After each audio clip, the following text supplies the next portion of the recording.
Ya, yang paling penting setelah dibangun itu manajemennya didampingi.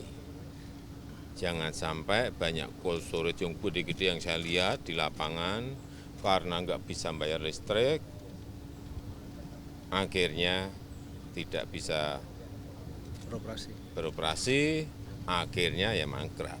Ini saya lihat kapasitasnya kecil, sesuai dengan kebutuhan itu bagus. Yang pertama. Yang kedua, harga jualnya es yang biasanya sekilo 1.500, yang biasanya sekilo 800, enggak 1.600. yang biasanya sekilo 1.600 sekarang 800. Nah, ini bisa jalan. Artinya koperasinya bisa jalan, nelayannya juga dapat biaya murah. dapat harga yang jauh lebih murah dari sebelumnya, separuhnya. Nah, kalau yang seperti ini akan berjalan karena nelayan membutuhkan dengan harga yang lebih murah, tapi koperasi juga dapat income sehingga pemeliharaan mesin-mesinnya bisa berjalan, dua-duanya.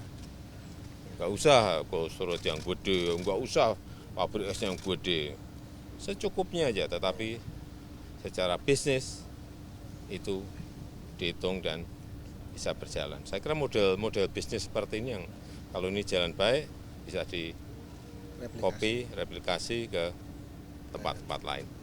Bagus. Pak, artinya tidak benar ya Pak kalau ada anggapan dari salah satu paslon yang menganggap bahwa Bapak tidak memperhatikan pembangunan maritim begitu ya Pak ya? Ini sangat ini bagian pembangunan maritim. Pembangunan maritim ini tidak hanya urusan nelayan saja.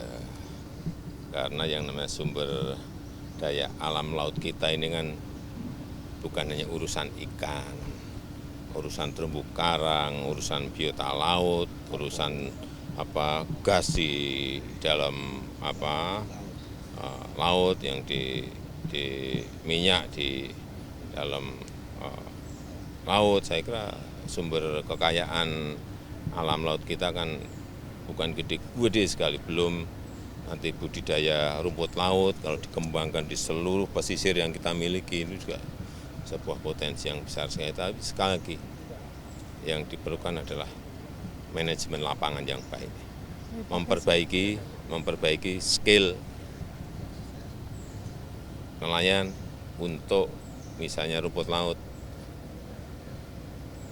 Kita sudah buat memanage dengan manajemen modern sehingga bisa dalam jumlah besar, sehingga bisa masuk ke supply chain nasional, bisa masuk ke supply chain global. Pak, izin satu lagi di luar info ini boleh ya Pak, tanggapannya tentang Ketua KPK Ketua KPK sudah menjadi tersangka. Hormati semua proses hukum. Hormati semua proses hukum.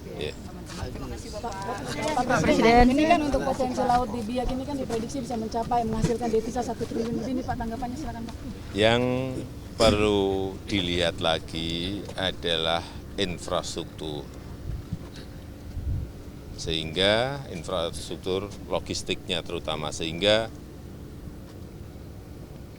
semua hasil-hasil ini secepatnya bisa masuk ke pasar langsung. Sehingga yang diminta oleh Bupati ada penerbangan langsung misalnya ke Jepang, ada penerbangan langsung ke Amerika, ada penerbangan langsung yang Cina, yang itu adalah pasar-pasar tuna Indonesia.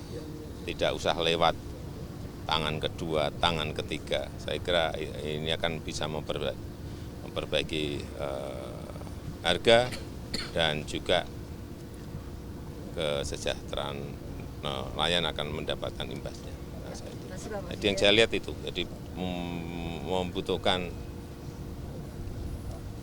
dorongan dan saya nanti akan sampaikan ke Menteri Perhubungan, Menteri BUMN agar ada penerbangan langsung kargo untuk urusan ikan tuna dalam jumlah sesuai kapasitas yang ada di Biak dan sekitarnya. Ya, terima kasih.